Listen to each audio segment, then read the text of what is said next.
morning. Welcome to Trail Grazers Bugging Out. We are up at the cabin once again. We arrived, an hour ago.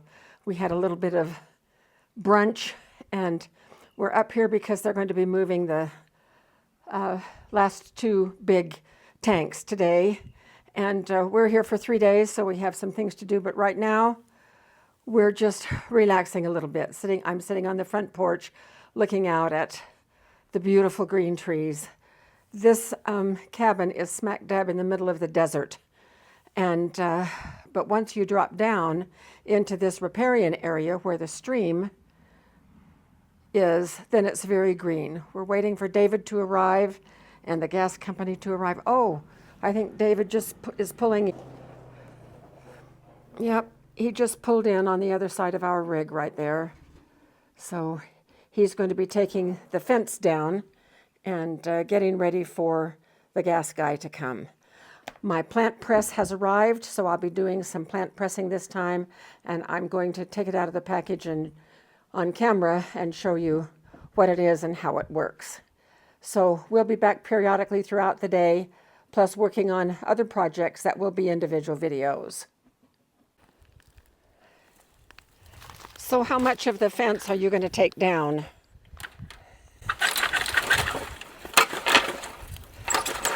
I think these are just, all these have rotted out, so I think I can just cut this bob wire here. I'll remove this top post. Well, I might not even have to do that.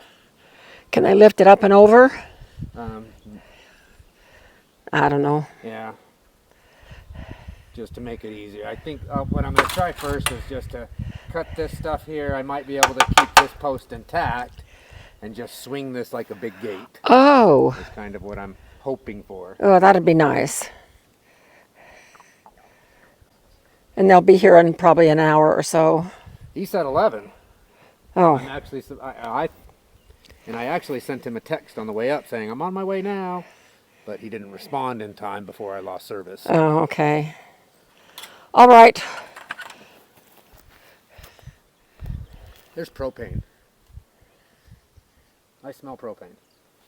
David says he's smelling propane. He's going to check the little tanks.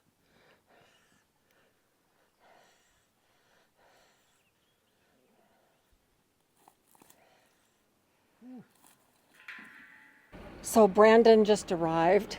He has a helper, Damian, and they've got two trucks. They have this truck, and then they have parked the other one down the road a little ways. And they're going to work on getting the two white tanks out of the way. So they're going to get those out of the way, and then they're going to move the little green one to where the white tank is on the right. So everything can be where it needs to be for the gas to go both to the house and down to the power room down by the barn. So we're going to let them do their thing, and we'll catch a little bit of it.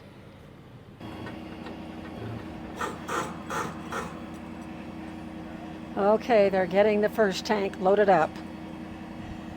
We've been smelling propane all day long, and the one tank that Damian is leaning against right there, last time they were here, Brandon said there was about 150 gallons of propane in that tank.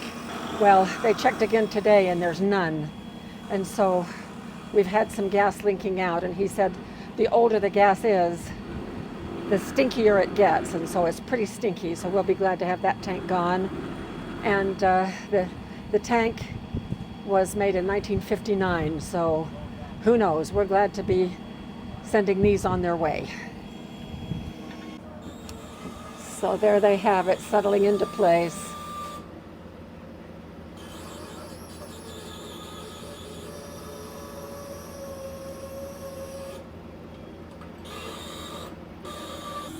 Brandon is now moving the little green one in place.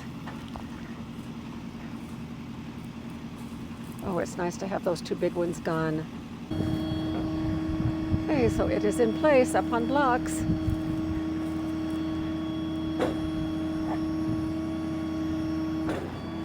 So you're pressurizing the tank, And then you're going to check to see if anything leaks. Is that right? Yeah, I'm going to check to make sure there's no leaks on the valves on the tank. Oh, thank you. So is that little tank, does it have propane in it? Yes, he has 20 pounds of propane in that cylinder that he's dumping into the 500-gallon cylinder. And it's enough for us to pressurize it and do leak checks and test all our valves. Okay. And did I see you bring over a spray bottle of like soapy water? Yeah, well, it's a leak detection fluid, yes. Oh, that's a fancy name for it. I just use soapy water. Well, it's actually gas certified Oh, leak detection fluid. okay. I can show you.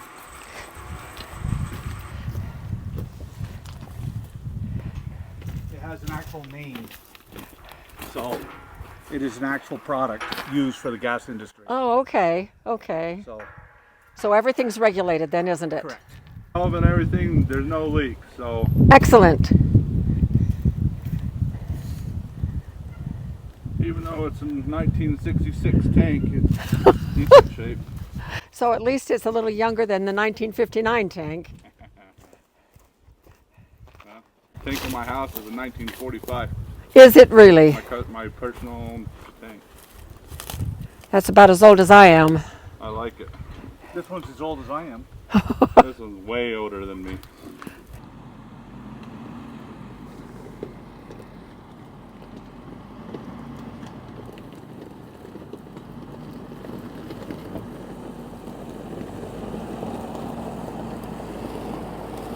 Bye-bye, Brandon.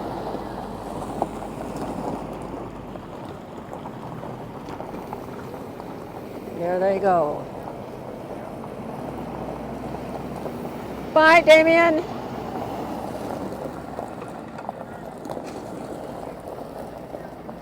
Good morning. Oh, what a great night we had. And it's beautiful out there this morning. It's cool. And we're going to go do some plant collecting this morning.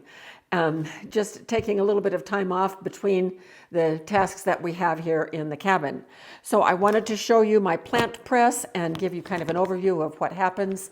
And this is, when I was in high school, I used to take all of my corsages that were given to me by boyfriends for the various dances and put them in, I would hide them in Dad's books and stack them so that I could preserve those corsages. Well, this is a far cry from sticking things in books. This is professional. And I learned to do this when I was working on my first master's degree in plant ecology.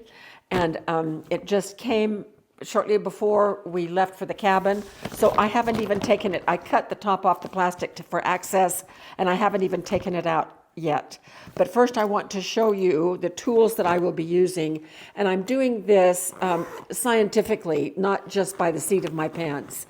And there's certainly a way to do that. So these are the tools. I have a little clipper there for tougher branches, and these little shears for more tender branches and for flowers.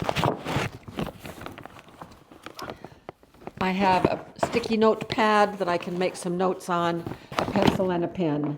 And I keep those in this little bank bag, and that goes into the field with me. I also have these 3 books. I have, this is A Naturalist Guide to Canyon Country, this is Spring Wildflowers, and this is Woody Plants. This Woody Plants is a field guide, which means that it is very technical and it was put together by experts. On every page, well, on the first third is a dichotomous key, which means that if I'm trying to identify a plant and I don't know exactly what it is, I might take a picture of it and check it with an app, but I will always, when I was taking remote sensing, we used to call it ground truthing. You can tell a lot from an airplane taking pictures or from satellite pictures, but to ground truth it, you have to actually walk the ground to make sure that what you're seeing is what you think you're seeing from above. Well, this is sort of the same thing. I can use a little app for identification. I just snagged this little leaflet from one of our trees right by the pond. But then what I will want to do is actually key it down to make sure that it is what I think it is, but at least I can get to the right family and that sort of thing. So I have my field guides, and I have my tools, so let's get to the plant press. I'm so excited about this. I loved collecting plants. Oh, this says made in Mexico. So it has two straps. Okay, so a plant press has a top and a bottom of heavy wood. This is hardwood, and it looks like this. And then it is filled with these cardboard cutouts, and this was packed with some mounting paper, which I will be taking out. The mounting paper comes into play later. And for the notebook that I'm going to be making, I'm going to cut these in half so that these will fit right into a 3-ring notebook. I'll put page protectors over these after I mount the specimens there. So between the cardboard is where the plants go. Now, I was taught at the university where I learned how to do this that we never want to put plants directly on the cardboard. To get either newspaper or some kind of paper and slide right in here, and then, actually I'll do it this way for the camera. And this is just some of the moving paper newspaper works just great. I forgot to pick up any, and we had brought some of our new paper that we bought for our move that we didn't ever use. We brought it up here to start fires, and so I rescued some of that. And then the specimen goes here, and you lay it out as best you can to make sure that nothing is folded over. Then you put this over the top. Then what else I will do here is put a sticky note of the location where I got the specimen from and any other information about the plant that will help me identify it later. Then I'm also, for the first time ever, going to use my iPhone. When I was doing this before, we didn't have cameras on phones or quick ways to do it. And so I'm going to be taking a picture of the plant from which it came to help with the identification. And then this goes over the top, and then the cardboard goes here.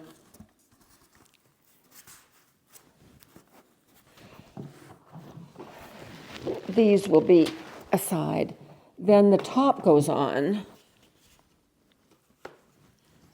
The straps go back in place, and we pull tightly, as tight as we possibly can.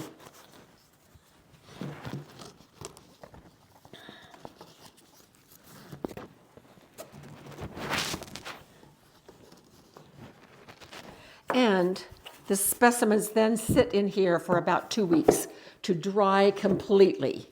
And then once the specimens are dried, I will take them out, and on a half sheet of this mounting paper, I will place the specimen, and with this glue, I will make little bridges with the glue in strategic locations to hold it flat. And then I will put a little yellow sticky, or I will type something on a piece of paper and put it right here to give information about what the plant is. I have one of these papers that will go between each set of cardboard here. I can do 12 plants at a time unless they were small like that one was, and I can then do one side by side. One of the things that I will be doing, one of these field guides also gives medicinal uses for the plants, and so I will be including that as well. So it will be kind of the notebook that I want to leave with the local plants will be sort of a legacy left by us after we leave that will become part of the cabin. So this morning we're going to go do some collecting, and I'll show you a couple of things that we collect so that you can get the idea. We're going to have some fun later this morning being out there collecting some plants, and we'll take you with us. I'm dumping the sound in on this because standing out there in the wind, it just ruined the sound completely. So this is a shrub that I happen to know what it is. It is a cliff rose, and I'm talking about how to take a specimen. You want to be sure that you include flowers, if there are any, the stem and the leaves, so you have enough information about the plant so it makes it easier to identify. I generally will take a second specimen as well, maybe sometimes even a third specimen, and then dry all three and then take the best one from there. Now we're standing at the back of the Max, and Jim is doing the photography and also trying to help me keep things from blowing away in the wind. And you'll see his hand here in just a minute. But I have written out on the yellow sticky what I know about that plant and a few notes, the date and the location, and I'm putting the two specimens in and straightening them out as much as possible, taking that sticky note and putting it right beside there so I remember the situation, the conditions around which I collected that specimen. And then I'll fold the other paper over, put the cardboard back on the top, if I can get the wind out of the way, and then we will fasten the top back with the straps. Jim is amazing that he's helping hold things and doing the photography at the same time. So once we got everything packed back up in the Max, then we went on to collect several more specimens as well. We got 6 total specimens this afternoon, fighting the wind every minute of the time. And then we drove back to the cabin. Well, here is our mystery tree. Trying to zoom up and so you can see some of the fruit better. I think that's some right there. And here is the bark, which also helps with identification. So we're thinking it's a pear tree, but we'll see.